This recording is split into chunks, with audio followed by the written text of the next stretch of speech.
Hello friends, দেরাদুনে থাকার সময় আমরা চলে গিয়েছিলাম এখানকার বিখ্যাত রেস্টুরেন্ট দুন দরবারে।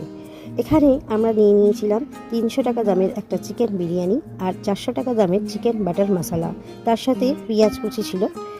এখানকার চিকেন বিরিয়ানিটা কিন্তু সম্পূর্ণ আলাদা। এটা আমাদের কলকাতার বিরিয়ানি স্টাইলের একেবারেই নয়। এতে আলু বা ডিম কিছুই থাকে না, থাকে কুচো কুচো চিকেন, যার টেস্ট সম্পূর্ণ আলাদা। এতে গরম মশলার প্রাধান্যটা একটু বেশি। বাটার চিকেন মশলাটা খারাপ ছিল না, এটা মোটামুটি 5-6 পিস চিকেন দিয়েছিল। এর গ্রেভিটাও খেতে সুন্দর ছিল, মাংসও যথেষ্ট নরম হয়েছিল। আর এই দুটোর সাথে আমরা টেস্ট করেছিলাম 70 টাকা দামের একটা চিকেন সোয়ারমা রোল, যেটার টেস্ট ছিল অ্যাজ ইউজুয়াল।